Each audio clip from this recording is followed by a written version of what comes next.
नमस्कार, मी संजय आवटे. आवाज महाराष्ट्राचा विशेष कार्यक्रमात तुमचं स्वागत. आज पुन्हा नवी गाज, नवा आवाज. चौकटी बाहेरची माणसं हे सूत्र आहे यंदाच्या आवाज महाराष्ट्राचा.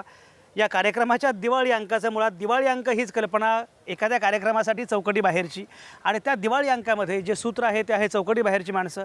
चौकटी बाहेरची माणसं चौकटी बाहेर जगतायत, फार वेगळा विचार करतायत, आणि वेगळा विचार करत असताना ज्या पारंपरिक धारणा आहेत आपल्या जगण्याबद्दलच्या, त्या धारणाच गळून कशा पडतात, अशा सगळ्या निमित्तानं या सगळ्या माणसांशी मी गप्पा मारतो आहे.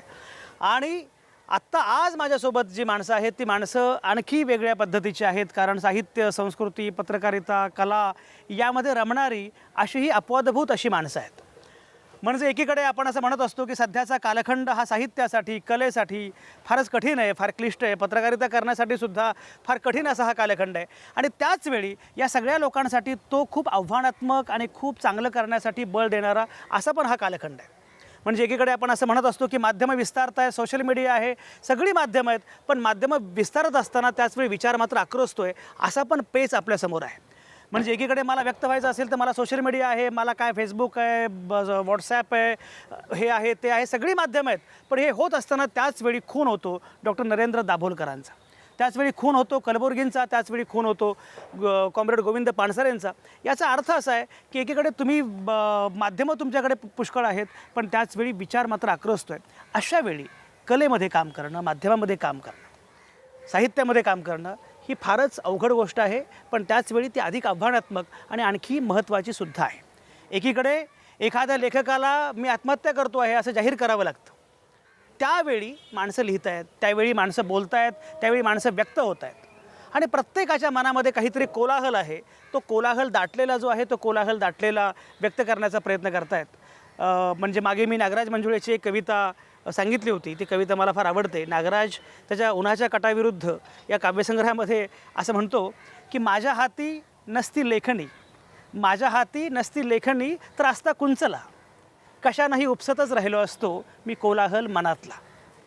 त्यामुळे तुमच्या हातामध्ये लेखणी आहे की तुमच्या हातामध्ये कुंचला आहे, शेवटी मनातला कोलाहल फार महत्त्वाचा आहे, आणि तो कोलाहल कागदावर येणं हे तेवढंच महत्त्वाचं आहे. अशा वेळी मी उभा आहे की जिथे सगळी तरुण मंडळी माझ्या सोबत आहेत, त्यांचे वयोगट साधारणपणे सारखे आहेत, आणि सगळेजण साहित्य, संस्कृती, पत्रकारिता, कला याच्यामध्ये रमलेले, याच्यामध्ये काहीतरी करू पाहणारे अशी ही सगळी माणसं आहेत, असे सगळे तरुण आहेत.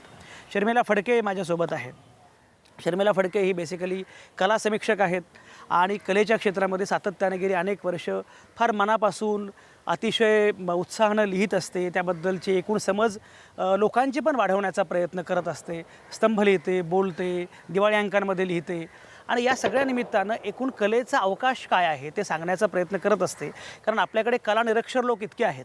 संगणक साक्षरतेबद्दल आपण बोलत असतो, पण कला साक्षरतेबद्दल बोललो तर मात्र आपली इयत्ता फारच मागची आहे असं वाटेल. अशा पद्धतीनं आपण कलेच्या अनुषंगानं फार मागासलेले असतो, आणि कलेतलं आपल्याला काही कळत नाही, याचं दुःखही होत नाही. सगळ्यात महत्त्वाची गोष्ट म्हणजे कलेबद्दल जाणीव नसणं, कला निरक्षर असणं म्हणजे आपण आपल्या आनंदाच्या शक्यता कमी करणं आहे, हेही आपल्याला अनेकदा समजत नाही. अशा वेळी शर्मिला फडके कला जागराचं काम, कला समीक्षेचं काम फार महत्त्वाचं काम करत असतात. माझ्या शेजारी आहे संदेश खुळे. संदेश खुळे हा खरं तर अगदीच ग्रामीण भागातला, छोट्या घरातला, तशा अर्थाने कलेचा काही वारसा नसणाऱ्या अशा कुटुंबातला एक पोरगा, आणि तो नंतर त्याच्या कुंचल्याच्या बळावर इतका छान धावत सुटला की पॅरिसला गेला, आकाशाला गवसणी घातली, आणि फार वेगळ्या पद्धतीचं चित्र चितारणारा असा हा संदेश खुळे आहे. मला आठवतं संदेश खुळे एका एक्झिबिशनच्या निमित्तानं मला भेटला, तेव्हा मुलांना आम्ही काही शिकवत होतो की कशा प्रकारे कला तुमचं व्यक्तिमत्व कसं घडवते, असं एक शिबिर आम्हीच आयोजित केलेलं होतं. आणि तेव्हा मी काहीतरी बोलत होतो, आणि काहीतरी मुलांनी काही चित्र काढली, काही काढलं, तर तेव्हा संदेश खुळे असं म्हणाला त्या मुलांशी बोलताना की मुळामध्ये तुम्ही जे झाड रेखाटता किंवा झाड चितारता ते झाड हिरवंच असलं पाहिजे असं काही बंधन नाही. तुम्ही झाड निळं जरी काढलं तरी काही बिघडत नाही. तुम्ही म्हटलं की पण झाडाचा रंग हिरवा असतो. ते म्हटले की हे चित्र आहे, ही फोटोग्राफी नाही आहे. समजा कोणाच्या मनातलं झाड निळं असेल, पिवळं असेल तरी काही फार बिघडत नाही. पण या पद्धतीनं संदेश खुळे चित्रांकडे सुद्धा वेगळ्या अंगानं बघणारा असा खूप छान चित्रकार आहे, तो माझ्यासोबत आहे. आलोक देशपांडे हा माझ्या जातीचा म्हणजे पत्रकार असणारा असा माझा तरुण मित्र आहे. द हिंदू नावाचं जे अत्यंत प्रख्यात असं राष्ट्रीय आंतरराष्ट्रीय ख्यातीचं दैनिक आहे, त्या द हिंदूमध्ये आलोक देशपांडे राजकीय पत्रकारिता करत असतात आणि एकूण मुंबईची राजकीय पत्रकारिता, त्यामुळे सध्या त्यांचा धबडका फार वाढला आहे. कारण मुंबईतलं सध्या वातावरण एकदम राजकीय झालेलं असल्यामुळे तरी आज ते वेळात वेळ काढून इथं आलेले आहेत. आलोक देशपांडे जी मांडणी करणार आहेत राजकीय पत्रकारिता करत असताना द हिंदूमध्ये, ती मांडणी ही प्रामुख्याने पत्रकार म्हणून असण्यापेक्षा सुद्धा आलोक देशपांडेसारख्या तरुणाला या वाटेनं जावं असं का वाटलं? कारण जर्नलिझम करावं अशी काही फार अलीकडे वाट प्रशस्त मानावी अशी अवस्था नाही आहे. म्हणजे जी मुलं गुणवत्ता यादीमध्ये येतात, मोठे चमकतात, त्यांचे सत्कार जेव्हा आम्ही अगदी वर्तमानपत्र किंवा माध्यम समूहांच्या वतीनं करतो, तेव्हा त्यातलाही कोणी मला पुढे पत्रकार व्हायचं आहे असं सहसा म्हणत नाही. अशावेळी एक बुद्धिमान तरुण या वाटेनं कसा काय गेला, पुढे आता तो या वाटेकडे कसं बघतोय, या अंगानं पण आलोकचं ऐकणं मला फार महत्त्वाचं वाटतं. प्रथमेश इनामदार आपल्यासोबत आहे. प्रथमेश इनामदार हा खरं म्हणजे आता इव्हेंट मॅनेजर म्हणून काम करतो. पण प्रथमेशचा फोन नंबर आणि प्रथमेशचे व्यवसाय हे दोन्ही मला दरवेळी विचारावं लागतं की प्रथमेश तू नक्की आता काय करतो आहे. म्हणजे मध्ये तर मी प्रथमेश न्यू, प्रथमेश वन, प्रथमेश मोर, प्रथमेश टुडे असे फोन नंबर, एकदा मी प्रथमेशचा फोन नंबर शोधत होतो तर मला 12 फोन नंबर दिसले. आता म्हटलं याचा हा नक्की कुठला बुवा नंबर. पण सगळ्यात महत्त्वाचं म्हणजे खूप वेगवेगळ्या वाटा चोखाळण्याचं त्याचं वय असं आहे की सगळ्या वाटा चोखाळून बघाव्यात आणि मग कुठेतरी तो स्थिर होईल.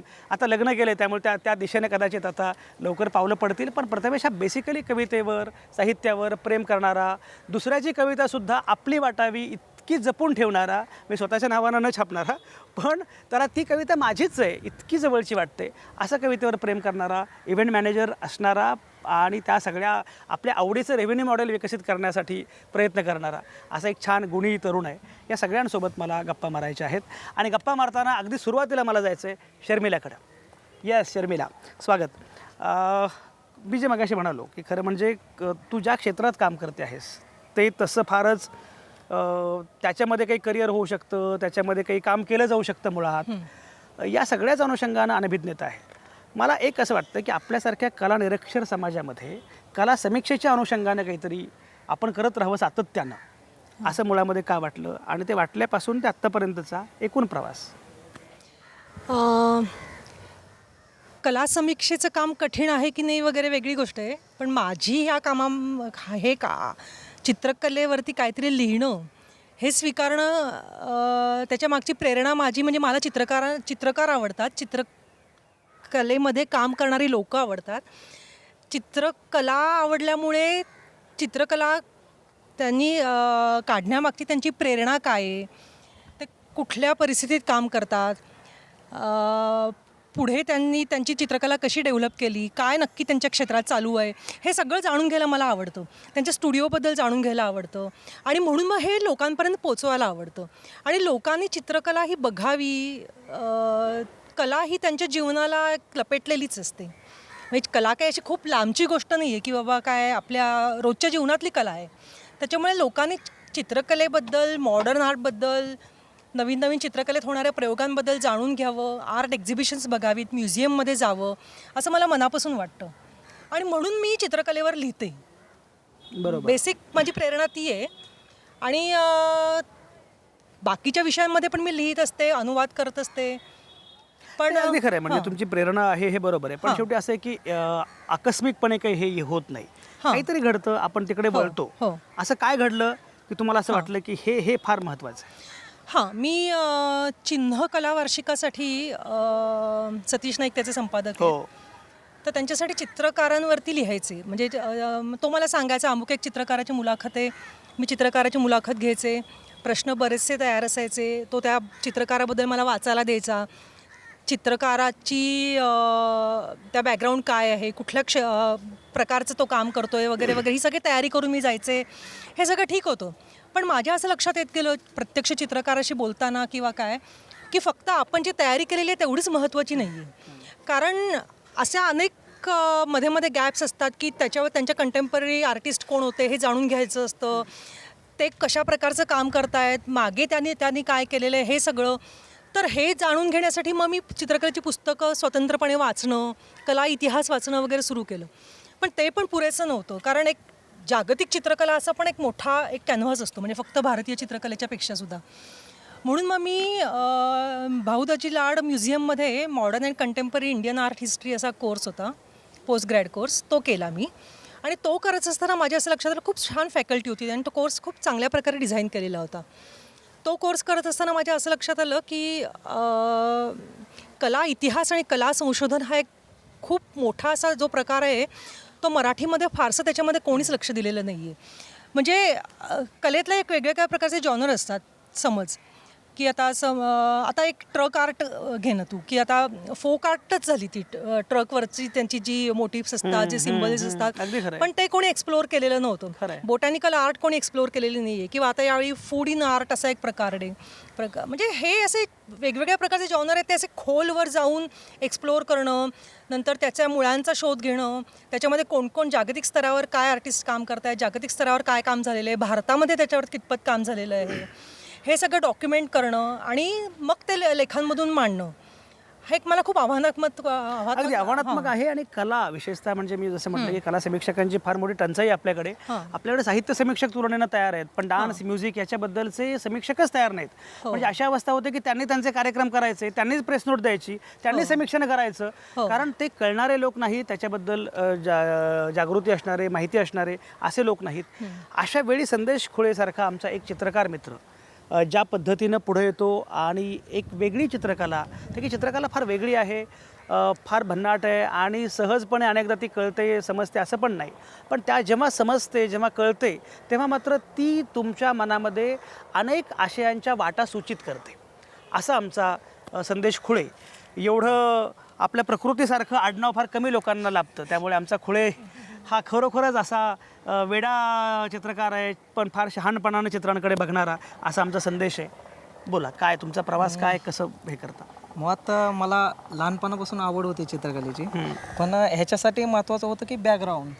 तर मुळात आईवडिलांचा एकतर सपोर्ट पहिल्यापासून, आणि सगळ्यात महत्त्वाचं म्हणजे मी शाळेमध्ये असताना जो शिक्षकांनी आणि मित्रांनी जो सपोर्ट केला तो म्हणजे अभूतपूर्व होता. कारण मला आठवतं की मी स्कूलमध्ये होतो, शाळेमध्ये होतो एकदम प्रायमरीला, त्यावेळेस मी फळ्यावर शिवाजी महाराजांचं चित्र काढायचं त्यावेळेस. तर म्हणजे खवळ्या नाहीत मला किंवा ते पुसून टाकलं नाही, तर उलट स्तुती केली, त्याच्यामुळे आत्मविश्वास वाढत गेला. परत त्याच्यानंतर एकतर एकदम खोडकर स्वभाव, आणि तो खोडकर स्वभाव मला पुढं आयुष्यात चित्रकलेसाठी फार उपयोगी पडला. म्हणतात लोक की, पण मी प्रत्येक गोष्ट निगेटिव्हमध्ये पॉझिटिव्ह बघतो, त्यामुळे मला बेटर होतं ते.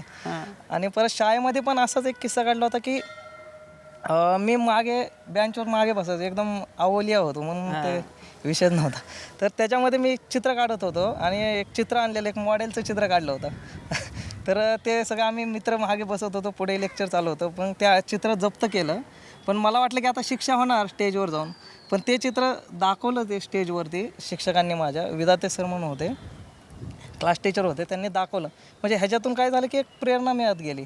आणि याचबरोबर त्या काही म्हणजे मी स्कूलमध्ये होतो त्यावेळेस सार्वजनिक चित्रकला भरपूर व्हायच्या, त्याच्यामुळे इतका आत्मविश्वास वाढत गेला की त्याच्यामध्ये नंबर्स मिळत गेले बऱ्याच. पण मला एक आश्चर्य असं वाटतं की तुमचे वडील एस टीमध्ये ड्रायव्हर, बरोबर, कंडक्टर, त्यामुळे त्यांना तसा काही फार काही संबंध नाही किंवा घरात असं काही अशा अर्थानं वारसा नाही. अशा वेळी चित्रकलेसारखं, कारण कसं आहे की अभ्यास करून पोरं काय IAS होतात, आणखी काय होतात, ते शक्य आहे, कारण ते माहिती आहे की सेट करिअर आहे. पण चित्रकलेसारख्या एवढ्या अनवट वाटेकडं जावं कसं काय असं वाटतं? नाही, म्हणजे वडिलांचं बी विजन होतं की तुला जे आवडेल ते व्यवस्थित कर. तुम्हाला ते आवडायचं. हो, पहिल्यापासून म्हणजे त्यांचा मगाशी एक संदेश, मगाशी तुम्ही म्हणालात की तुम्ही एका मॉडेलचं चित्र काढलं, पण नंतर मात्र तुम्ही काही मॉडेलचे चित्र कधीच काढले नाहीत. नाही, मी केलेले तसे, माझं स्पेशलायझेशन म्हणजे व्यक्तिचित्रणामध्ये होतं. बरं. पण मला म्हणजे मी पिकासोच्या विचारांवरती फार प्रभाव आहे. त्याचं म्हणणं आहे की तुम्हाला जे येतं ते सोडण्याची ताकद पाहिजे तुमच्याकडे. बरं. तर तुम्हाला जे येतं ते करण्यापेक्षा तुम्हाला जे येत नाही ते सर्च करा, बरं, आणि त्याच्यामध्ये तुम्ही काहीतरी शोधण्याचा प्रयत्न करा. तर त्याच्यामुळे मी बेसिकली मला जे येतं आणि मला सॅटिस्फॅक्शन होतं की आय थिंक मी ह्याच्यामध्ये व्यवस्थितरित्या करू शकतो काम, तर मी ते का करत बसू. म्हणजे पाट्या टाकणे हा मला प्रकार मुळातच आवडत नाही.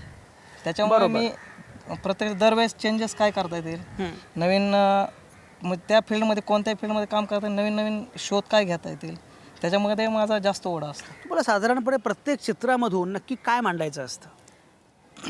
आता त्याच्यामध्ये दरवेळेस सामाजिक विषयच बेसिकली माझ्या चित्रामध्ये येतात. फक्त नाण्याच्या दोन बाजू आहेत. म्हणजे एक आपण रिअलिस्टिक चित्र म्हणतो आणि एक अमूर्त चित्र. म्हणजे मला ते नाण्याचे दोनच बाजू वाटतात. फक्त ते प्रत्यक्षरित्या मांडल्या जातात आणि हे अप्रत्यक्षरित्या म्हणजे कमी शब्दामध्ये आपण कविता आणि लेख हे असा प्रकार थोडक्यात म्हणू शकतो. फक्त मला विचार मांडताना म्हणजे वैयक्तिक मला असं वाटतं की मी काही विचार करतो तर ते एकदम विस्तृत स्वरूपात असतात. तर मी ते आणि ॲट ए टाईम भरपूर विचार चालू असतात कॉन्शियस सबकॉन्शियस माइंडमधले. तर मी त्याला कमी शब्दामध्ये मांडण्याचा प्रयत्न करतो. ते फक्त मला मग जॉमेट्रिकल फॉर्म्समध्ये जवळ वाटतात. त्यामुळे फक्त सार मांडण्याचा प्रयत्न करतो चित्र. अगदी भौमितिक रचनांच्या आधारे आपला विचार मांडणं हे जे आहे ही फार महत्त्वाची आणि वेगळी गोष्ट आहे आणि संदेश ते अनेकदा करत असतो. आम्ही मगाशी म्हटल्याप्रमाणे आलोक आपल्यासोबत आहे आणि आलोक देशपांडे द हिंदूमध्ये आत्ता राजकीय पत्रकार म्हणून काम करतात आणि मुंबई सगळी कवेत घ्यायचा प्रयत्न करतात. आलोक, मी मगाशी म्हटलं की खरं म्हणजे बुद्धिमान तरुणांना तशा पुष्कळ वाटा उपलब्ध आहेत. अशावेळी पत्रकारितेसारख्या क्षेत्राकडे वळावं आणि तिथं काहीतरी धडपड करावी असं मुळात का वाटलं, कधी वाटलं? पत्रकारिता केली पाहिजे असं काहीच आधीपासून ठरवलेलं नव्हतं किंवा म्हणजे घरातून काही तू इंजिनियरच हो, डॉक्टर हो असं अजिबात काही नव्हतं. तुला जे हवं ते तू कर. पण पत्रकारिता हा विषय आला मुळात मी साधारण MSc माझं शिक्षण झालं आहे जिओलॉजीमध्ये आणि जिओलॉजीमध्ये मी असताना साधारण BSc झाल्यानंतर वगैरे एकूण काय जॉब्स आणि काय हे सगळं चालू असताना असं एक झालं की ऑइल फील्ड्समध्ये म्हणजे आमची संपूर्ण बॅच ही ऑइल फील्डच्या जॉबसाठी अतिशय इंटरेस्टेड होती. आणि काय जॉब होता 14 तास तुम्ही ऑइल रिगवर असणार आणि एकूण सगळं घराचं सगळं वातावरण एकदम सामाजिक चळवळींशी जोडलं गेलेलं आणि अगदी लहानपणापासून सगळ्या चळवळी बघत आलेलो असताना आणि हे असताना आपण घरातल्यांची एकच इच्छा होती की जे काही करशील ते त्याचा एक काहीतरी संबंध तुझा समाजाशी काहीतरी संबंध असला पाहिजे. बाकी तू काहीही कर, तू डॉक्टर हो, तू इंजिनियर हो, पण एक समाजाशी तो संबंध कधी तोडू नकोस, एवढंच त्या घरातल्यांचं आईवडिलांचं म्हणणं होतं. आणि हे सगळं चालू असताना मग मी ठरवलं MSc झाल्यानंतर ऑइल रिगवर वगैरे काम करण्यापेक्षा मी एका NGOमध्ये जॉईन झालो पुण्याला. ती पाणी प्रश्नावर काम करणारी एक NGO होती, सोपेकॉम म्हणून. आणि त्या NGOच्या कामाच्या दरम्यान मला महाराष्ट्राच्या ग्रामीण भागामध्ये आपला जो कुकडी प्रकल्प आहे सगळा त्या कुकडी प्रकल्प संपूर्ण फिरण्याची संधी मिळाली, तो रिपोर्ट लिहिण्याची संधी मिळाली. त्याच काळात सामनामध्ये सुद्धा 1-2 जिओलॉजीवर का होईना पण मला 2-3 आर्टिकल्स लिहिण्याची संधी मिळाली. अरे वा. आणि ते सगळं लिहिल्यावर माझ्या घरातले पण म्हटले चांगलं लिहितोस आणि मला पण वाटलं की आपण हे काय म्हणजे ह्यात काय वाईट काय. आणि मग हेच करत असताना की जर आपल्याला एक चांगलं माध्यम एक आपल्याला जर मिळत असेल तर का नको ट्राय करायला. असं काय कंपल्सरी नाही की MSc इन जिओलॉजी झाल्यानंतर तुम्ही ऑइल फील्डवरच जॉब केला पाहिजे. एखादं वेगळं फील्ड बघू, पत्रकारितेतली पर्यावरणीय बातमींबद्दल आपण रिपोर्ट करू शकू, का नको ट्राय करायला. आणि म्हणून मग चेन्नईमध्ये एशियन कॉलेज ऑफ जर्नलिझम आहे ते जॉईन केलं. ते जॉईन करताना सुद्धा म्हणजे हातामध्ये एक ऑफर होती जॉबची ग्रीनपीसमध्ये. चेन्नई कशामुळे? चेन्नई बेसिकली ती इन्स्टिट्यूट आहे द हिंदूचीच ती इन्स्टिट्यूट. ओके, हां. आणि एक नावाजलेली इन्स्टिट्यूट म्हणजे भारतामध्ये ती नाव आहे तिचं. आणि एक त्याचं म्हणजे त्याचं एक वाक्य आहे की पत्रकारितेत वॉटपेक्षाही वाय हे जे महत्त्वाचं आहे ते देण्याचा आम्ही प्रयत्न करतो असं ACJ मध्ये आम्ही सगळेजणच म्हणतो. आणि जाणवलं त्या कोर्समध्ये सुद्धा. आणि ह्या सगळ्या ह्याच्यात मग तो ग्रीनपीसचा जॉब घ्यायचा की नाही मग तो टाळून मग शेवटी कोर्स केला. आणि मग त्याच्यानंतर जे सुरू झालं ते एकदा पाण्यात पडलो की आपण पोहायला लागतोच. आणि खरंच आवडलं म्हणजे की आपण म्हणजे मी काय कुठली समाजसेवा करण्यासाठी वगैरे पत्रकारितेत आलो असा आपला काही दावा नाही.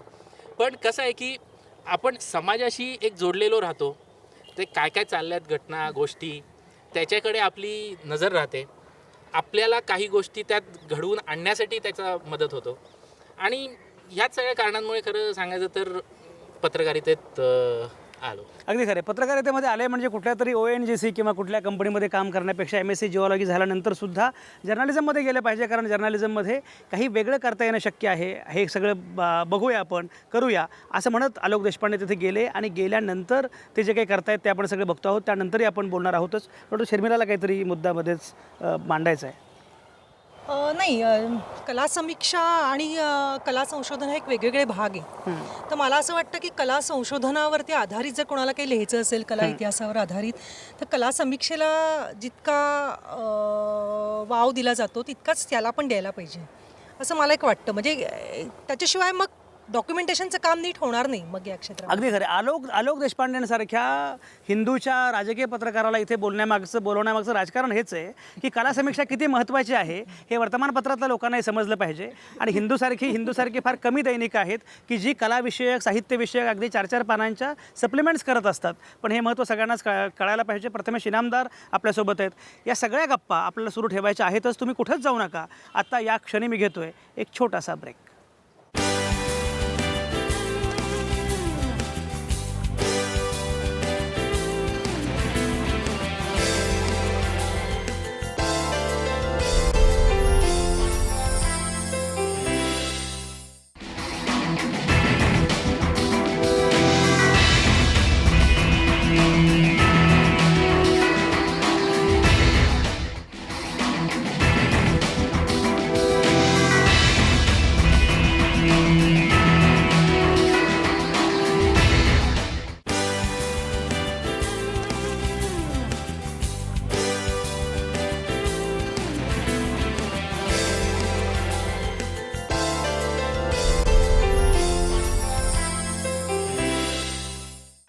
तुमचं पुन्हा एकदा स्वागत. चौकटी बाहेरच्या माणसांशी मस्त गप्पा सुरू आहे. साहित्य, कला, संस्कृती, पत्रकारिता याच्यामध्ये छान रमलेली अशी सगळी तरुण मंडळी आहेत आणि ती मांडतायत एकूण या सगळ्या जगण्याबद्दल बोलतायत, काय प्रकारे विचार करतायत, सगळं सुरू आहे. प्रथमेश इनामदार आपल्यासोबत आहेत. त्यांनी मगाशी म्हटल्याप्रमाणे कवितेवर निरतशी प्रेम करणारा, खूप प्रेम करणारा आणि अगदी अनेकांच्या कविता म्हणजे बहुतेक कवींना जेव्हा ते त्यांची कविता विसरतात तेव्हा ते प्रथमेशला विचारतात की अरे जरा ती कविता माझी तुला माहिती आहे का. कवीची पण कविता कदाचित पाठ नसेल पण प्रथमेशची मात्र असते. प्रथमेश, कवितेवरचं हे एवढं विलक्षण प्रेम कुठनं आलं? म्हणजे तुमची बाकीची प्रेम प्रकरणं मला माहिती आहेत, जेवढी तुम्ही सांगितलीत तेवढी, पण हे कवितेवरचं प्रेम कसं काय? कवितेवरचं प्रेम पहिल्यापासूनच म्हणजे जेव्हा पहिली कविता वाचली शाळेमध्ये असताना त्याच वेळेला ती अशा पद्धतीने वाचली गेली माझ्याकडनं की विरामचिन्हांचा उपयोगसुद्धा अतिशय व्यवस्थितपणे केला गेला आणि तेव्हापासूनच कळत गेलं की कवितेचा अर्थ 2 ओळींच्या मध्ये आहे, त्या पॉजमध्ये आहे. त्यामुळे जेव्हा जेव्हा कविता सादर करतो मी किंवा जेव्हा जेव्हा कविता वाचतो मी तेव्हा मला कळतं की जेव्हा शांतता होते त्यावेळेला सगळ्यात जास्त कवितेचा आवाज होतो. त्यामुळे अशा पद्धतीची ती कविता असते. अशा छान वातावरणामध्ये की मागे समुद्र आहे आणि अशा उत्तम लोकेशनवरती खरं आत्ता आपण आहोत आणि असं लोकेशन आणि असं वातावरण म्हणलं की रोमॅन्टिसिझम हा पहिला मुद्दा येतो डोक्यामध्ये. आणि प्रेम म्हणल्यानंतर मराठीमध्ये मंगेश पाडगावकरांशिवाय मला पहिलं नाव कुठलंही सुचत नाही. त्यामुळे मंगेश पाडगावकरांची माझ्याकडे आत्ता या सुंदर लोकेशनला आपल्या सगळ्यांसाठी एक कविता आहे की मी कविता आपल्या सगळ्यांसमोर सादर करतो. कवितेचं शीर्षक आहे मंगेश पाडगावकरांच्या जेव्हा आपण प्रेम करतो. वा वा वा वा. जेव्हा आपण प्रेम करतो तेव्हा आपल्या शर्टाला खिसा नसतो. जेव्हा आपण प्रेम करतो तेव्हा आपल्या शर्टाला खिसा नसतो. तो तिचा असतो, ती त्याची असते. कुरूप गवई रंगून गाताना जसा सुंदर दिसतो तसे आपण सुंदर असतो. जेव्हा आपण प्रेम करतो तेव्हा आपण नसतो. जेव्हा आपण प्रेम करतो तेव्हा आपण नसतो. आपण असतो कोणी अनोखे जादूगार, कंडम बरगड्यात गंध उतू जाणारी फुलबाग फुलवणारे. कधीतरी केव्हा तरी कोणे एकेकाळी प्रेम करावे. कधीतरी केव्हा तरी कोणे एकेकाळी प्रेम करावे. असले जरी सांकेतिक तरी त्याने तिच्या फिकट चेहऱ्याला मुखचंद्र म्हणावे. वा. त्याला असला 75 बेसिक तरी तिने त्याला हाक घालावी राजा म्हणून. तिच्या वाढदिवशी त्याने आणावा आठवणीने पाणी मारलेला जुईचा गजरा 6 पैशांचा. चांगल्या वस्तीत तो रात्री स्वस्त मिळतो. वा.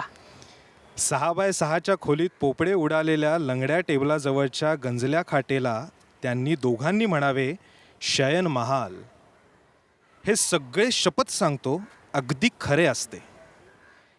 हे सगळे शपथ सांगतो अगदी खरे असते कारण जेव्हा आपण प्रेम करतो तेव्हाच आपण खरे असतो चुकून एकदा. गुड.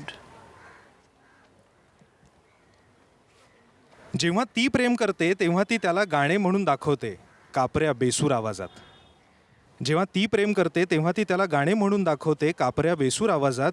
त्यालाही ते सूर दिसतात पोपटी पालवीसारखे कारण तेव्हा तीच एक गाणे असते कारण तेव्हा तोच एक गाणे असतो.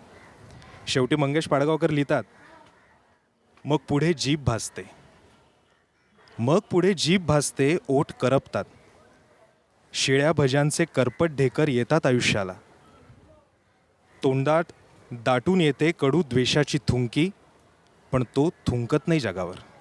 क्या बात आहे. पण तो थुंकत नाही जगावर, एकदा तरी गिळून टाकतो समजुतीने. वा वा.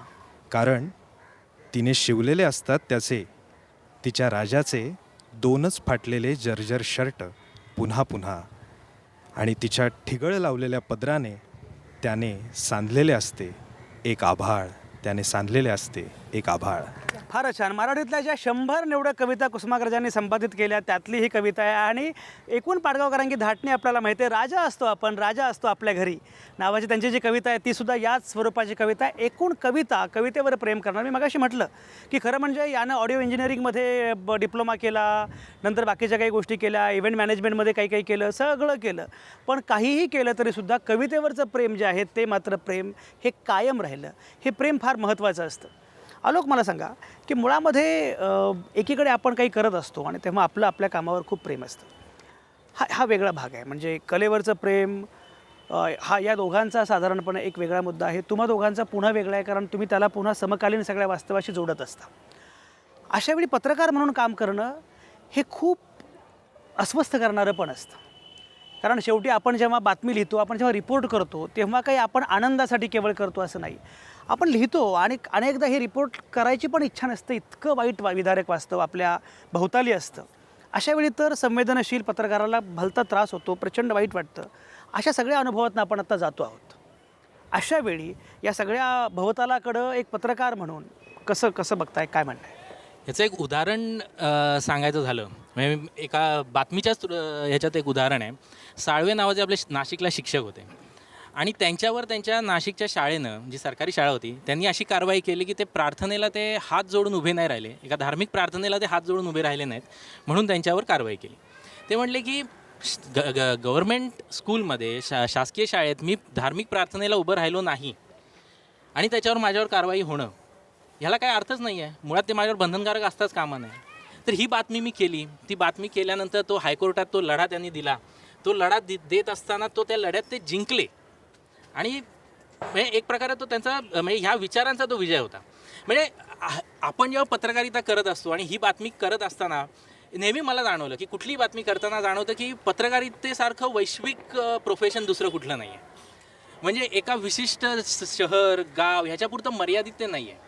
त्यातल्या ज्या बातम्या आहेत की ॲज एक फॅक्ट तुम्ही जगापुढे आणताय आणि ती जी वस्तुस्थिती आहे, ती जी फॅक्ट आहे ती वैश्विक असते, ती सत्य असतं, ते तुम्हाला सांगायचं असतं. आणि हे मला वाटत नाही की दुसऱ्या कुठल्या प्रोफेशनमध्ये हा आनंद आणि ही मजा त्या प्रोफेशनमध्ये असेल. म्हणजे त्रास तर होतोच आणि स्पेशली आत्ता ज्या प्रकारे सगळं चाललेलं आहे, म्हणजे तुम्हीच मला वाटतं सामवर जेव्हा पाकिस्तानच्या संपादकांची मुलाखत घेतली त्याच्यानंतर तुम्हाला ज्या प्रकारची टीका सहन करावी लागली, तर एक ती जी प्रवृत्ती आपल्यात आलेली आहे पण ती शेवटी समाजात आलेली आहे आणि आपण ॲज अ पत्रकार म्हणून समाजाला रिपोर्ट करतो. समाज काय करतोय काय नाही हे समाजाला दाखवण्याचा आरसा आहोत. सो ते आहे, पण ते आहे हे समाजापुढे आणण्याचं काम आपलं आहे. म्हणजे त्यातनं घाबरून जाऊन किंवा त्याच्यातून इंटिमिडेट होऊन आपण काही गोष्टी टाळणं ते योग्य होणार नाही. आणि जे आत्ता काही ठिकाणी होताना दिसतं, म्हणजे आपल्याच प्रोफेशनमध्ये सुद्धा काही ठिकाणी होताना दिसतं, पण माझी अशी मनापासून इच्छा आहे की मला असं ते कधी करावं लागू नये, त्या दृष्टीनं मी प्रयत्न करेन. अगदी खरं. आलोक, हे फार महत्त्वाचं तुम्ही बोलत आहात. कारण खरोखरच म्हणजे मी मध्यंतरी एका ठिकाणी असं म्हटलं होतं आवाजच्याच निमित्तानं की आवाजचा शो करणं हे अनेकदा मला स्वतःला फार अस्वस्थ करणारं असतं. म्हणजे आपण काहीतरी शो करतोय म्हणजे पराक्रम करतो, यापेक्षासुद्धा ज्या विषयांवर बोलावं लागतं, जे विषय मांडावे लागतात, जी भूमिका मांडावी लागते, ज्या पद्धतीनं बाहेर सुरू आहे आणि 21व्या शतकामध्ये 2016मध्ये भारतासारख्या देशात, महाराष्ट्रासारख्या पुरोगामी राज्यात ज्या विषयांवर आजही चर्चा करावी लागते, हे सगळं खूपदा अस्वस्थ करणारं असतं. म्हणजे ज्याप्रमाणे साहित्याबद्दल म्हटलं जातं की writing is violence against your self, म्हणजे तुमच्या स्वतःविरुद्धची हिंसा आहे लिहिणं, म्हणजे तसं अनेकदा वाटत असतं. आणि तरीही आपण लिहित असतो, आपण बोलत असतो, कारण लिहिणं बोलणं हे फार महत्त्वाचं आहे आणि विचार करणं हेच मूलभूत आहे हे आपण मानत असतो. अशावेळी शर्मिला, एकीकडे आपण हा मुद्दा मांडतोय मगापासून, कला समीक्षेबद्दल तू बोलते आहेस, हा आलोक सांगतोय की तो लिहिण्याकडे कसं बघतो किंवा कशाकडे हे, पण हे सगळं होत असताना मुळामध्ये कलेचा विचार करताना एक बघितलं पाहिजे की आता बऱ्यापैकी सोशल मीडिया, सामाजिक माध्यमं बऱ्यापैकी आता आलेली आहेत आणि सोशल मीडियामुळे सगळंच बदलतं आहे. म्हणजे जगणं बदलतं आहे, लिहिणं बदलतं आहे, बोलणं बदलतं आहे, कला पण बदलते आहे. म्हणजे अनेक ठिकाणी आता कॉपी पेस्ट कला पण जन्माला येते आहे. काही फायदे आहेत, काही तोटे आहेत वगैरे सगळं आहे. म्हणजे त्या तंत्रज्ञानाचे, संगणकाच्या, सोशल मीडियाचे.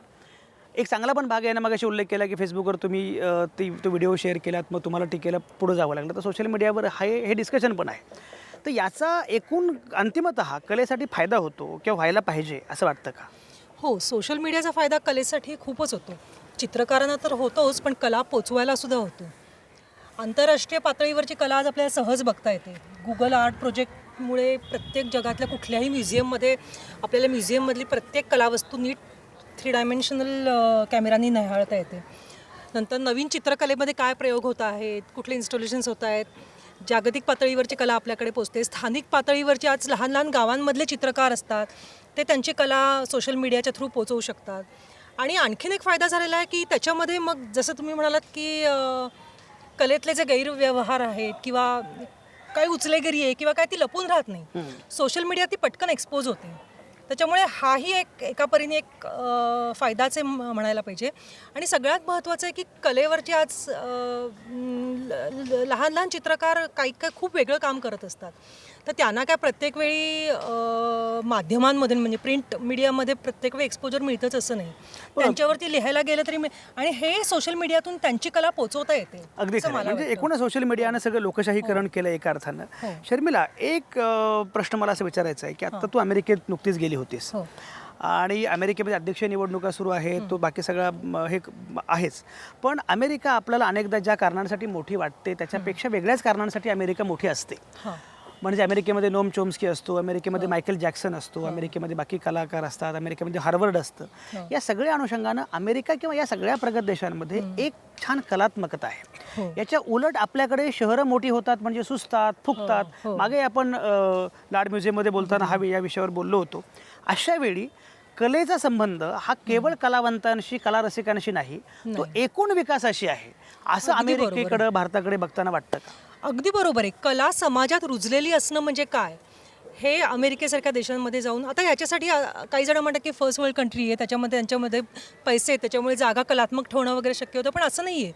लहान लहान घरांमध्ये आपल्या घराच्या भोवती काहीतरी कलेचं सुंदर ठेवणं, नंतर घरामध्ये चित्रकला आर्ट विकत घेणं, म्युझियम्सना भेट देणं, कला एक्झिबिशन्सना गर्दी करणं, हे तिथे फार सहज घडतं. आणि याच्यासाठी काय तुम्ही हे भारतामध्ये सुद्धा खरं तर घडायला काहीच हरकत नाही आहे. आणि सगळ्यात महत्त्वाचं आहे की स्वच्छता आणि कला यांचं महत्त्व इतकं तिथे पटकन जाणवतं ना. पब्लिक आर्टमध्ये वगैरे काही पब्लिक आर्ट जी ठेवलेली असते ते त्याच्यामध्ये माहिती लिहिलेली असते.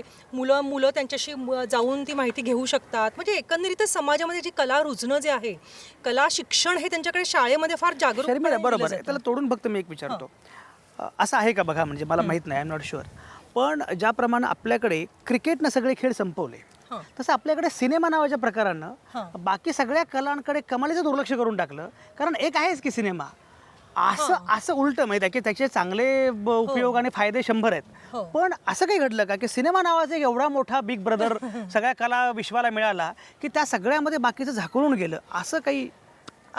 ॲक्च्युली सिनेमामध्ये सुद्धा तुम्ही कला खूप सुंदर दाखवू शकताच, म्हणजे असं काही नाही आहे. थोडासा बटबटीतपणा आलेला आहे. नाही, सिनेमाबद्दल माझं म्हणणंच नाही. माझं म्हणणं सिनेमामुळे बाकीच्या थोडंसं आता. पण हे कसं आहे माहिती आहे संजय, कसं आहे की आपल्याकडे कला शिक्षणाला आधी मुळामध्ये दुर्लक्ष केलेलं गेले असल्यामुळे मुलांमध्ये कला बघणं हा प्रकार रुजत नाही. मग ते टी व्ही बघणं, सिनेमा बघणं हे जितक्या सहजपणाने पालक पण त्यांना परवानगी देतात किंवा तितकंच आर्ट एक्झिबिशनना घेऊन जाणं, म्युझियम्सना घेऊन जाणं हे फार कमी घडतं. त्याच्यामुळे मग मुलांचा ओढा साहजिकच या प्रकारांमध्ये तरुण पिढीत जर इकडे वळलेली असेल. आणि आता हा प्रकार कसा आहे, आता आर्ट एक्झिबिशन्सना जी गर्दी होते त्याच्यामध्ये तिकडे आपल्याकडे पण शाळातली मुलांना घेऊन जातात, पण फार कमी शाळा घेऊन जातात अशा. तिकडे पालक घेऊन जातात सुट्टीला विकेंडला वगैरे आपल्याकडे एखाद्या तुम्ही रिसॉर्टवर घेऊन जाता मुलांना वगैरे, किती किती पालक मुलांना म्युझियम्समध्ये घेऊन जातात, नवीन कला दाखवतात. अगदी खरं. हा मुद्दा तेवढाच महत्त्वाचा आहे. आपल्याकडे विकेंड नावाच्या गोष्ट जी काही ज्या प्रकारे आपण साजरी करतो ना, ते बघितल्यानंतर असं वाटतं बापरे, सुट्टी जर अशी असेल तर यांचं काम कसं असेल. म्हणजे लोणावळ्यामध्ये किंवा काय जे लोक विकेंड सेलिब्रेट करण्याच्या नावाखाली ज्या भयानक पद्धतीने विकेंड सेलिब्रेट करतात, पण म्युझियमकडे जावं, चित्र बघावीत, कला बघावीत, हे काही आपल्या लोकांना वाटत नाही. संदेश, मला एक सांगा की खरंच तुमच्यासारख्या चित्रकाराला एकूण या पद्धतीचे जेव्हा अनुभव पुढे येतात तेव्हा काय काय म्हणणं असतं? मी कॉलेजमध्ये होतो त्यावेळेस कॅमलिनतर्फे मला युरोप टूर मिळाली होती. माझं काश्मीर अँड चाइल्ड म्हणजे एक सोशल विषयावरती मी पेंटिंग केलं होतं. त्यावेळेस काहीतरी 14 मुलांना ठार केलं होतं आरतीकरांनी आणि लहान लहान मुलं होती.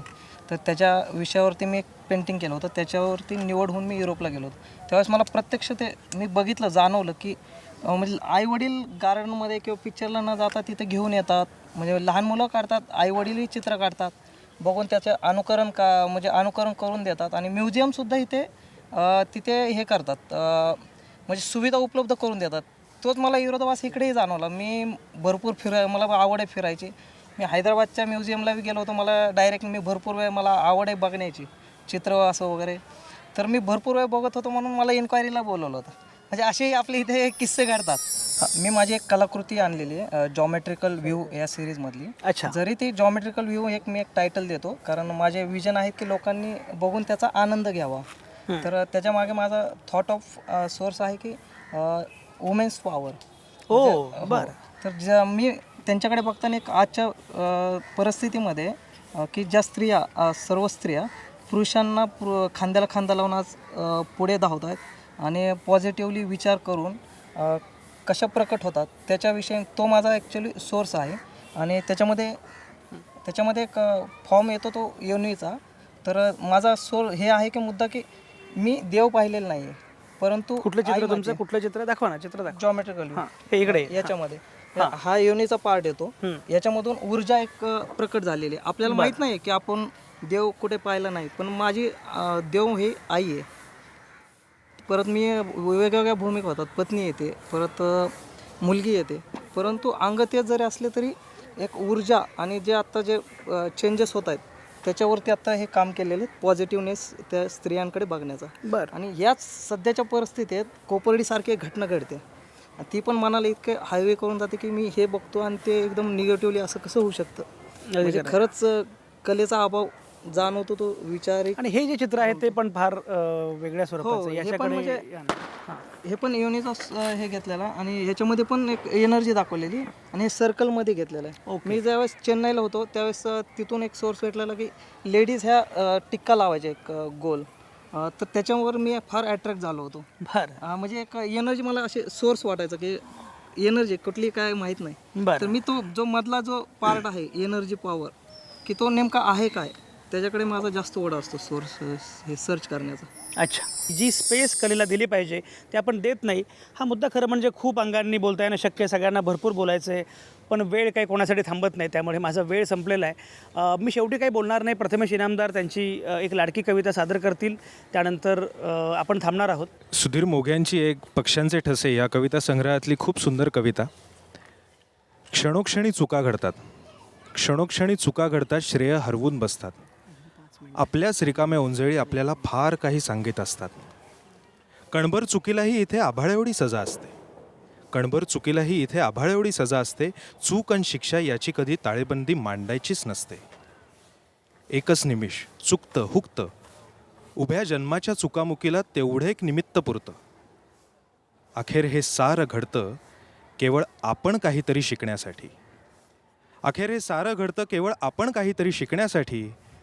आणि आपण मात्र शिकत असतो पुन्हा पुन्हा चुकण्यासाठी, आणि आपण मात्र शिकत असतो पुन्हा पुन्हा चुकण्यासाठी. सुधीर मोघ्यांचीच एक चारोळी मला शब्दांवरची फार आवडते. शब्दधून नावाचा कविता संग्रह त्यांनी लिहिला आणि त्या कविता संग्रहाची, त्या चारोळ्यांच्या संग्रहाचीच रचना अशी होती की प्रत्येक कवितेच्या ओळीचा पहिला शब्द आणि प्रत्येक चारोळीचे पहिला शब्द हा शब्द नावाने सुरू असेल. तर शब्दधून नावाची एक त्यांनी कविता संग्रह लिहिला. त्याच्यामधली एक चारोळी. शब्दांना नसते दुःख, शब्दांना सुखही नसते, शब्दांना नसते दुःख, शब्दांना सुखही नसते. ते वाहतात जे ओझे, जे तुमचे माझे असते, जे वाहतात जे ओझे ते तुमचे माझे असते.